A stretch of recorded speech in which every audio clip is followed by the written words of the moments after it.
Ang mga kababayan tang Legaspenyo, lalo na po ang mga nagtitios, asin ang satuyang mga kabataan, iyan po ang inspirasyon asin nagtulak kay Jordan Alpajaro kunata nagkandidato bilang konsihal digdi po sa siyudad kan Legazpi. Nagkapirang punto de vista. Primero, ang satuyang pagiya sa sektor kan kahubinesan dapat igwanin supisyenteng programa enot ang salud dahil ini ang numero unong nakakaulang tangani makamtan kan mga kabataan ngunyan an marhay na futuro. Kaya dapat bako subarabarang programa manungod sa mga feeding program kundi dapat sustenido para ariglado asin marhay ang efekto. Ikadua, an manungod sa edukasyon. Dapat ang lokal na gobyerno nagtatabang asin suportaran ng GAD at least quarterly o kada semester tabangan financially ang lambang estudyanteng Legaspenyo tangani masungkit ninda ang marhay na futuro asin magianan ang mga kamagurangan. Ang ikatulo, speaking of pagtios o poverty, ang saro sa mga dahilan kan poverty, iyo po ang early pregnancy o atab na pagbabados kan mga kababaihan. So nata nangyayari ang siring na bagay, kulang kita sa mga seminars. Kaya dapat, pag-abot kan mga aldaw, magkaigwanin pagpapaliwanag kung ano ang mga konsekwensya, ano ang mga negatibong efekto kang atab na pagbabados kan babayi na nagre-resulta tangani na bako preparado ang namumroblema mayormente iyo tabi ang sa indang mga magurang.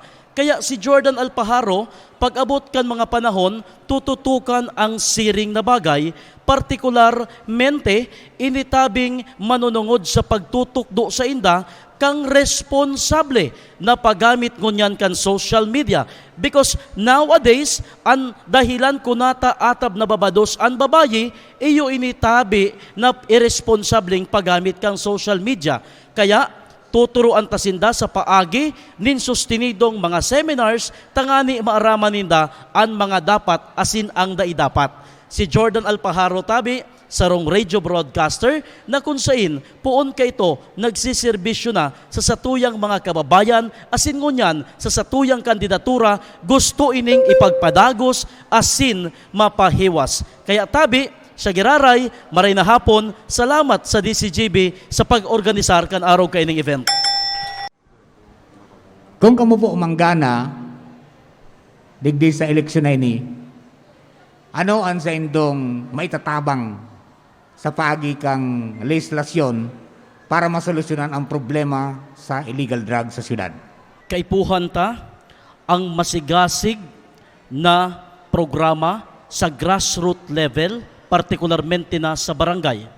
Pupunan ta ang programa sa mga SK dahil bilang sarong youth leader, aram ta ang kamugtakan ngunyan kan sa tuyang mga kabataan. Asin, just to be honest, kadakol ang atab na involved digdi sa illegal drugs. Kaya dapat mag-imbitar kita nin mga persona, partikularmente ang Philippine Drug Enforcement Agency, ang Department of Health, tangani masuysoy digdi sa mga kabataan ta ang maraot na efekto kan paggamit kan illegal na droga. Aram kan gabos na ini ang saro sa mga nakakaratak kan futuro kan satuyang mga kabataan. When it comes digdi naman sa tuyang gigibuhon sa syudad, dapat na higpitan initabing mga kabataan ta. For example, ining mga magurang na dapat tabi sinda mamonitor ng gadaan sa tuyang mga kaakian. Dahil minsan sa mga barkada, duman po nakukua na ma-involve sinda sa siring na illegal na gawi-gawi. Kaya ang minakulog ang payo, iyo po ang mga magurang. So yan po ang sakuyang kasimbagan tabi. Thank you. Ang nakaputan ko po, ining siguro na obserbaran nindo sa pagpalibot-libot nindo, sitwasyon di sa Legazpi na diit na uran-uran minatamaw despite kan mga line canals na binurugdak dyan madaliong kita mabaha, maybe because itong problema ta sa sea level rise. So if in case tabi kamo matawang ki oportunidad na makalaog diyan sa konseho, ano po ang priority legislative action na pwede ninong gibuhon to mitigate flooding, pagbabaha digdi sa tuya sa tuyang kapalibutan tabi? Enotang gigibuhon, we will call the attention of Legazpi City Engineering's Office. Aaramon ta kung ano ang mayormenteng problema, ano ang rason kan pagbabaha na ini. Asin, aaputon ta kung ano ang pwedeng solusyon. Dahil aram taman padagos na bako man kita eksperto manungod sa mga infrastruktura. Alagad sa paagi kan konsultasyon, masasabutan ta. Asin dadarahon ta dyan sa city government, sa sangguniang panglungsod kan Legazpi, kung ano ang pwedeng maging solusyon digdi sa problema. Dahil sa sakuyang kaaraman, basado sa satuyang pag-obserbar, ining mga drainage system digdi sa syudad kan Legazpi, igwanin mga problema. Minsan, barado ang mga kali. Kaya siguro, kaipuhan tang tawan in instruction kaini, ang ahensya na concern na kung mapupwede, kada bes, paglinigan ining mga kali, halion ang bara, tangani maka-flow nin maray ang tubig. Ikaduwa, ang pagtatanom, importanteng maray ini. Dapat tabi, sa part kan sa tuyang mga kabataan, iingganyar tasinda na magtanom pirmi. Dahil nakakatabang po ini, tangani maibitaran ang pagbabaha digdi sa tuyang palibot na nagdadaraman nin peligro bako sa natabi sa tuya, lalo na sa mga skin diseases. Yaon po, kaya dapat ining problema sa pagbabaha masolusyonan ta. And the main, ang sakuyang mayormenteng pangapudan, itututok ta sa City Engineering's Office. Thank you. Sa masunod na kaputan tabi, antara mo kan DILG na ining mga incumbent and masurunod na mga local officials kan gobyerno kulang pa sa pagkaisi sa kaaraman mananungod sa disaster risk reduction. That's why araw kanyan mga nangyayari digdi po sa itong kapalibutan. So, if in case kamutabi, yao na sa konseho, ano tabi ang sa indong gigibo na lakdang para mas na mapreventaran ta, ma-attain ta ang zero casualty goal when it comes to disaster, calamities, emergencies, etc. Considering na ang Legazpi vulnerable sa iba-ibang klaseng emerhensya. Sabi nga niya kayan, you name it, we have it. Storm surge, volcanic eruption, flooding, landslide, etc. etc. Ano po ang sa indong gigibuhon sa konseyo para mas na maprotirenta ang buhay and the properties kan sa tuyang mga katugangan? Thank you. Seryoso ang sa tuyang gigibuhon manungod sa pagpreparar digdi sa disaster. Ako dakulaon ang pasalamat ko na naging parte ako kang istasyon na ini dahil digdi na hasa ang sakuyang abilidad pag-abot sa pagpipreparar. Diyan tabi arog kan bagyo, pagtuga kan bukid, asin iba pa. So, digdi ko tabi iluluwas ang sakuyang eksperyensya na kung sain, base sa eksperyensya, dapat sa lambang barangay, ang mga barangay official, BHW, barangay tanod, magkaigwa nin sufficienteng kaaraman manungod sa primeramenteng gigibuhon in kaso igwanin kalamidad. Ini tangani na ang saindang mga kabarangay maprotehiran. Kung protektado ang barangay community, protektado ang bilog na komunidad kan syudad. Manungod sa mga emerhensya, ining sa tuyang mga kabataan, dapat na matraining ta kung ano ang mga first aid na gigibuhon. Dahil base sa sakuyang eksperyensya, minsan haluyon ang ambulansya mag-abot pag may emerhensya. Sa barangay level, di man pwede magdutdot ang sisay man na persona kung ikabako sertipikado o dai kang ideya manungod sa pagkondukta kan first aid. Kaya dapat i-training ta sa barangay level kung ano ang gigibuhon, tangani pag-abot kang ambulansya, isasakay na sana ang pasyente. Rumdumunta na ang kada segundo, ang kada minutos, importanteng maray, tangani masalbar ang buhay kan sarong pasyente. Iyan po ang satuyang gigibuhon, barangay level to city level. Thank you. Ano po ang legislative agenda nindo sa lado kan transportasyon? Primero, sa mga pasahero. Pangadua, sa mga drivers and operators. Parehas ang duwang bagay na ini, importante.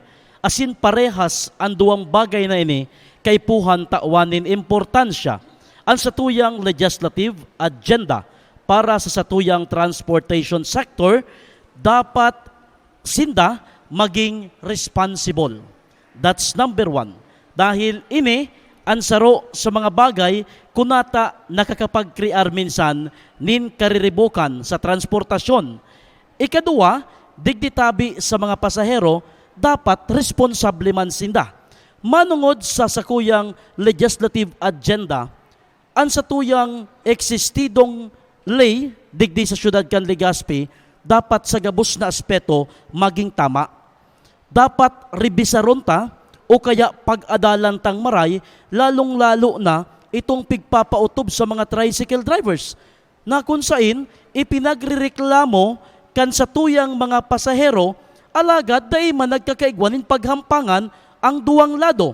Bako inipatas para sa satuyang mga tricycle drivers na kung sain tabi, aram tang padagos na iniman ang saindang legal na hanap buhay asin may mga pamilya man sinda. Ikadua, ang manungod sa penalidad sa mga tricycle drivers. Naobserbaran ta po na kung minsan ang penalidad sa mga tricycle drivers darakula nin maray na kung sain apektado ang saindang pamilya. Minsan sa pagawad o pagtubos kan saindang mga lisensya nakakapangutang ang pamilya. Kaya dapat siguro bako man sa pagtulirar kan sa indang pagkakasala kung minsan, alagad kay puhan taman pag-adalan ang sa indang namamatian. So, ang sakuyang programa dyan, pag-adalan ang mga ordinansa, manungod sa pag-ataman kan mga pasahero, asin man kan sa tuyang mga tsuper. Ini manunungod sa pig-apod ng good governance. Na base sa lay, kamatabi, malaw ka mo sa public office. And ang tataramon, public office is a public trust. So ano tabi ang stand nindo manunungod yan sa word na yan na public office is a public trust. Thank you. Ang poder na itatao sa tuya, sa muya, kamo ang nagtao. Kaya dapat tawan nin importansya sa paagi nin marhay na liderato, leadership. Ini ang gustong sabihon para sa kuya kantataramon na pigbanggit mo tabi, Director Edwin. Ngunyan, ining pigtaong poder sa tuya, gigibuhan ta nin medyos tangani ang tiwala na ipigtao sa tuya kan sa tuyang mga kababayan mamantinir sa paagi kan pag-implementar nin manlailain na produktibong programa sa satuyang mga kababayan. Say for example, sa sakuya, bilang sarong youth leader na kung sain tututukan ang sektor kan kabataan, matrabaho kita pag-abot kan mga panahon na kita nakatukaw dyan sa syudad. Enot, arog kan pigtaram ko sa kasubago, manungod sa salud kang kabataan, edukasyon, out of school youth, siring man ang pagturo sa mga kabataan kan mga tama asin dai dapat. Diyanta puprubaran o kaya papatunayan ang pigaapod na leadership, tangani ang tiwala kan mga Legaspenyo dai masayang tabi. Salamat. Saro sa mga problema tangunyan, bako lang sa lado lokal, sa lado national, ini pong graft and corruption. If in case kamuyaon na dyan sa konseho, anong mga aksyon ang pwede ninyong gibuhon to curtail or minimize graft and corruption sa gobyerno na iyoan saro sa mina ugat kan mga pagtios digdi po sa satuyang syudad. Importanteng maray ang istriktong pag-implementar kan manlain-lain na mga leyes lokal, partikular ining mga ordinansa. Alagad, sa imong kahaputan, dapat na magsunod ng GAD sa proseso. As in, digdi mismo sa City Government of Legazpi, kita tabi, makol kan attention kan interong mga opisina. Asin ang primero tang lilinigon iyo tabi an sa tuyang property. Parehas man sa laog kan harong. Puraber kitang maglinig kan natad kan iba, linigon tang una an sa tuyang natad. Pagkatapos kayan sa tuyang i-orient. Alagad minsan ang mga nagtatrabaho kaya medyo mga maedad na, mapagal ng pagtukduan. Pero syempre, bilang sarong ilihidong opisyal, we have our duty na sindatabi taraman kan mga bagay-bagay dahil ang satuyang pigpoprotektaran ang satuyang mga kababayan.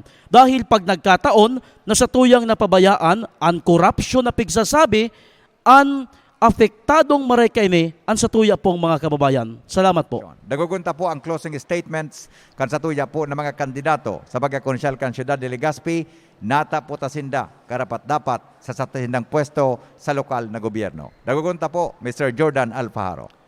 Padaba kong mga Legaspenyo, kamo tabi ang sakuyang inspirasyon. Kamo ang rason kunata ako nagkandidato.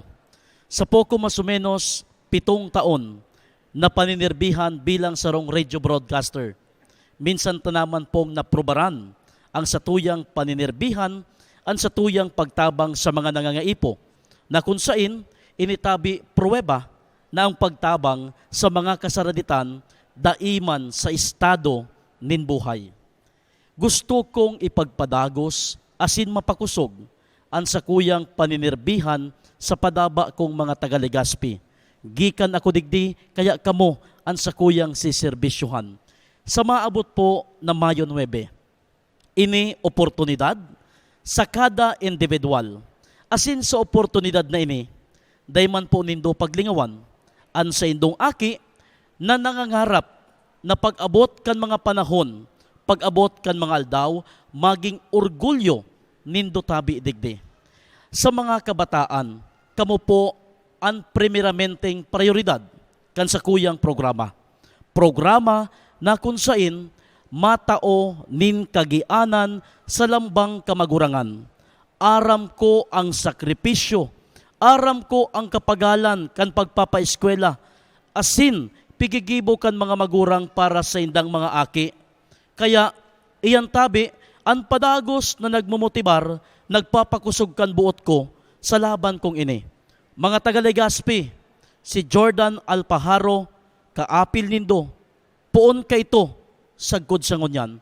Day po nindo paglingawan, ako tabi, kandidato ngunyan para konsihal, Team APG, numero 2 tabi kita sa balota. Salamat, padaba kong taga-Legazpi.